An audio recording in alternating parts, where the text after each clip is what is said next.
Bom, primeiramente, boa noite. Meu nome é Leonardo e hoje eu vou falar sobre deficiência visual.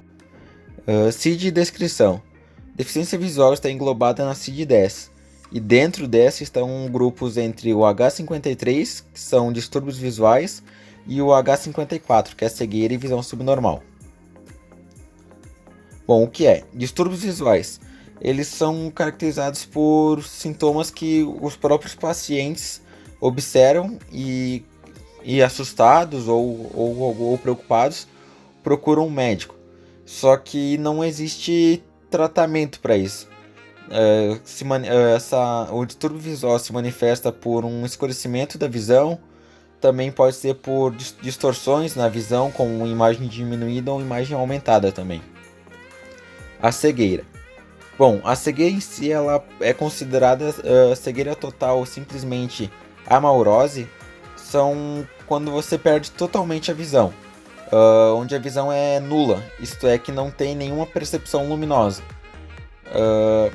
Muitos médicos e muitas pessoas que têm essa doença, esse trauma, eles consideram a expressão visão zero, porque é completamente zero, não tem nenhum flash de luz, não é completamente zero. Visão subnormal ou baixa visão.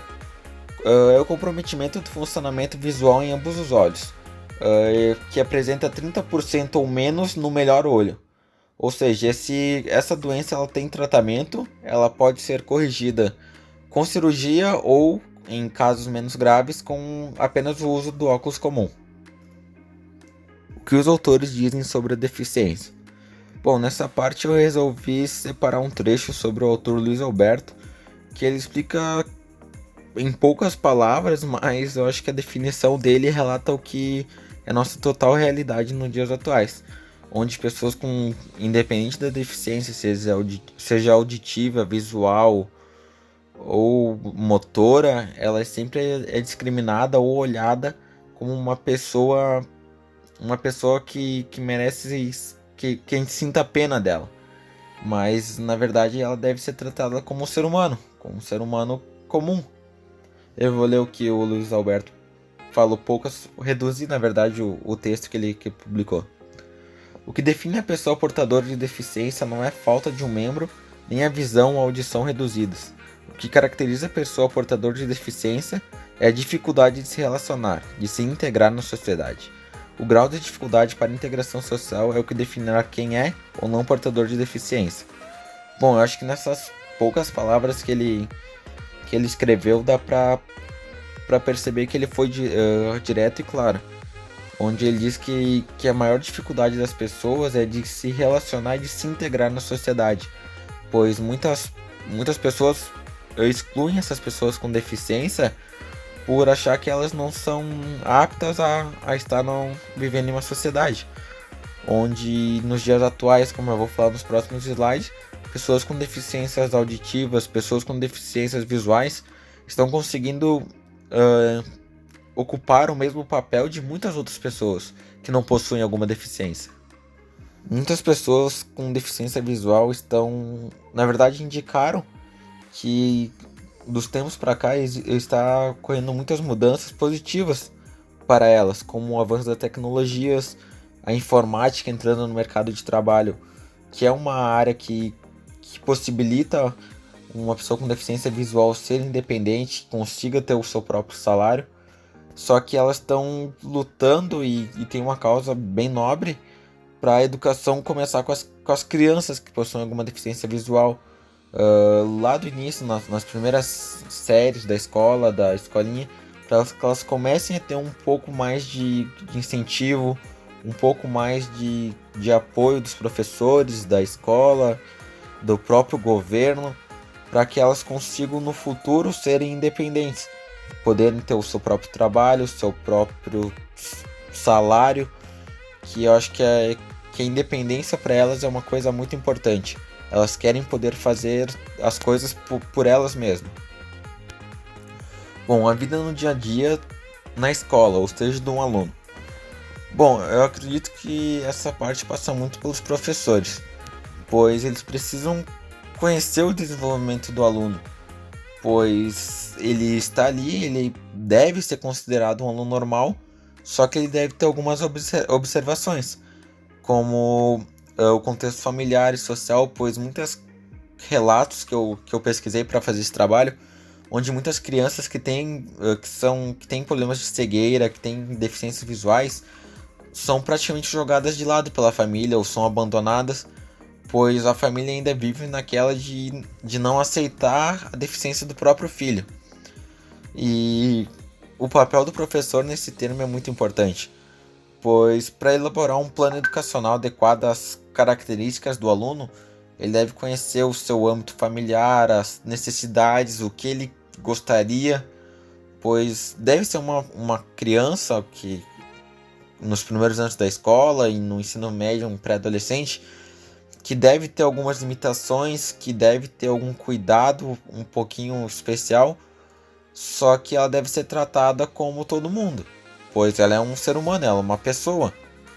E eu acredito que a vida no dia a dia passa muito mais pela professora, pela escola, para essas pessoas, pois elas precisam de um apoio maior. Pois mesmo elas sendo minorias, elas são pessoas, elas são seres humanos. E eu acredito que elas devem ter um incentivo, ter um apoio, para que no futuro, como eu falei no slide anterior, elas possam trabalhar, possam ter sua própria independência. Bom, a vida no dia a dia no trabalho. Como eu falei anteriormente, está crescendo bastante o âmbito da informática, do TI, que é onde essas pessoas conseguem ter um pouco mais de desenvolvimento. Pois com o avanço da tecnologia hoje possuem computadores que se você instalar um software especial, o que está aparecendo na tela, o computador, ele traduz em forma de fala para a pessoa. Esse computador ele também pode ser colocado numa impressora Braille ou numa impressora comum, onde a pessoa com deficiência visual tem muito mais independência. E como eu falei, essas pessoas com deficiência estão lutando cada vez mais. E a vida no dia a dia do trabalho para uma pessoa já adulta, ela está agora com o avanço da tecnologia está muito mais facilitada, pois relatos que eu vi anteriormente, uma pessoa com deficiência visual era um peso, que não tinha oportunidade de trabalho, tinha que ficar sempre na mesmice da família, ser dependente da família. Hoje, alguns relatos já são bem diferentes, pois elas conseguem trabalhar, conseguem ter sua própria independência, conseguem ter um bom salário, e tudo isso, lógico, passa também pelo vida no dia a dia da escola. Elas precisam ter um incentivo, precisam ter um conhecimento básico para passo a passo ir sofisticando melhor e conseguir ter uma independência tanto financeira como uma independência própria para realmente começar a viver. Bom, a educação física beneficia no quê? Essa foi a parte que eu mais me dediquei, pois é a parte que eu mais gosto, na verdade. Quando eu estava no ensino médio, ou ensino médio, na verdade, eu participei de uma aula de educação física para pessoas com deficiência visual lá na UX. E eu acho que foi a aula de educação física mais interessante que eu tive em todo o meu ensino médio e todo o meu ensino fundamental. Pois eu pude conviver e ter experiências que eu acho que eu vou levar pelo resto da vida. Pois lá eu vi pessoas que têm deficiências visuais, que eram sedentárias, que tinham uma postura completamente errada.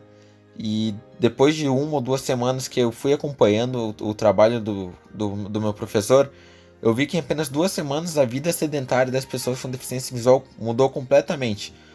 Pois elas foram com trabalhos psicomotor desenvolvendo uma autonomia própria, a autoestima delas melhorou quase 100%, e perceber que o fato dela ser cega ou ter baixa visão não impede ela de participar das aulas de educação física, pois tem esportes que são para as pessoas com deficiência visual, tem incentivo, Caxias tem bastante incentivo a pessoas com deficiência visual, tinha pelo menos, agora o projeto acabou na verdade, mas a educação física beneficia tanto a pessoas sem deficiência como deficiência, pois Como eu comentei antes, o projeto que eu analisei foram de 2 semanas, 3 vezes por semana, 6 aulas no total.